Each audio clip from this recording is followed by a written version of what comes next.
All right, so I'm here with, can you introduce yourself really quick? Hi, I am Kelly McDonald. I am Kylie's mom. I am a science teacher at Prairie Ridge High School in Crystal Lake, Illinois.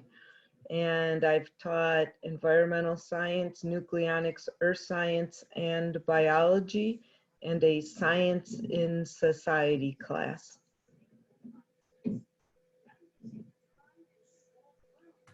All right, cool. So while you were teaching those classes, how have you used exploratory learning in those classrooms? One of my favorite activities that I guess you would consider to be an exploratory activity is something that I call pet rock stories. I really want my students to connect the classroom content to the real world around them. So I figured everyone has had a pet rock or has a pet rock um, at some point in their life. And so I asked students to bring in a pet rock, 3 different samples, and hopefully all of them are very different from each other. And then I would ask the students to use their 5 senses to make um, some scientific observations about their rocks, both quantitative and qualitative. After every single unit that we did on rocks, igneous, sedimentary, and metamorphic, then the kids would get out their pet rocks and they would start looking at that rock through the eyes of a scientist. Now, they would use all of the terminology like mafic and felsic and foliated and things like that to help describe if they saw any of the characteristics they had just learned in those rocks. When we got done with the whole unit, then the students would pick the rock that they felt most comfortable with, that they thought they could identify what type of rock it was and all of its characteristics, and they would write a final paragraph that would discuss all of the terminology we had learned.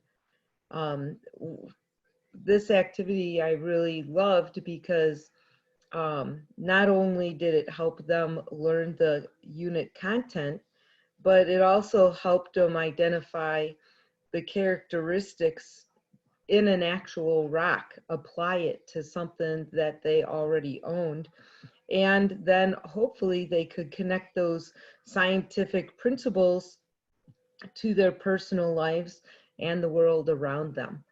And so that was one of my favorite activities that I would do, that was maybe that exploratory learning. That's so cool, and it sounds like your students would have had fun. So, what types of service learning have you tried to implement in your classroom? Well, these are also some of my favorite type of activities. And 2 that I can think of right away that were really neat and exciting at our school was a prescribed burn. And then we also did stream monitoring. So a little background is we want the students to know that they can take an active role in helping in the environment and helping the world around them, and to also be part of a community of scientists. And so in our environmental science class, we would usually take time to study prairies, since Illinois is considered a prairie state and it's the primary Midwest ecosystem. We'd always do this unit on prairies. The culminating activity of the unit would be to do a prescribed burn. Our school has over 160 acres of land, and at least 5 to 10 of those acres were planted in prairie plants and would benefit from conducting prescribed burns.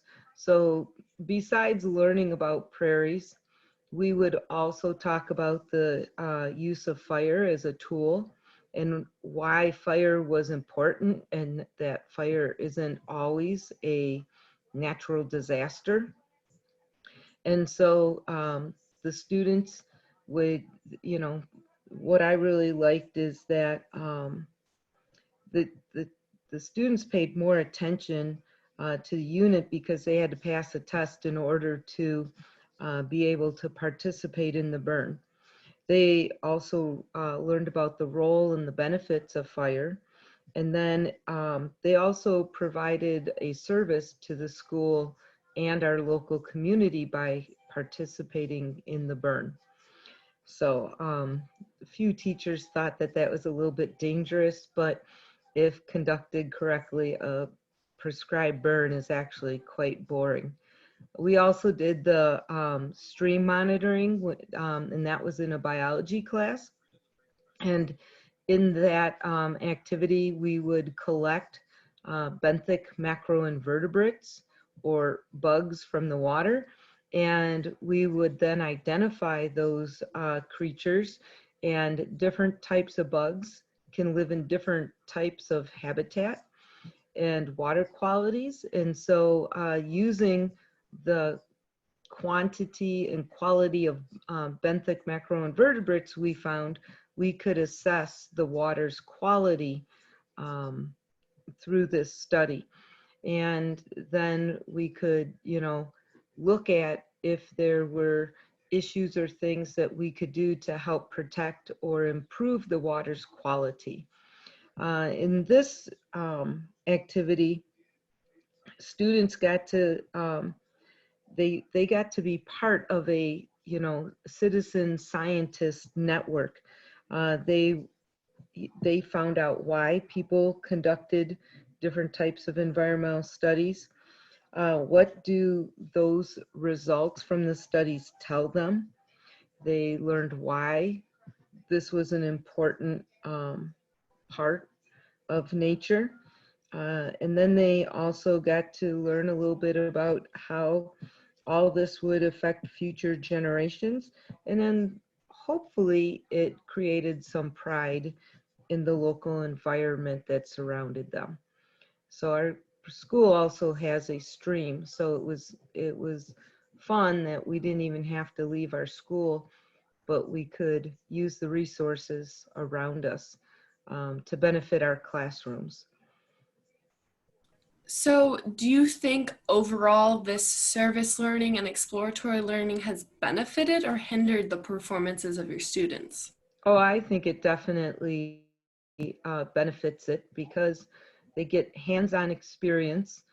We can talk about careers, and I know some students have come back and told me that that was the most fun activities that they did, and it, you know, helped them decide maybe, um, you know, different types of jobs they might want to have in the future.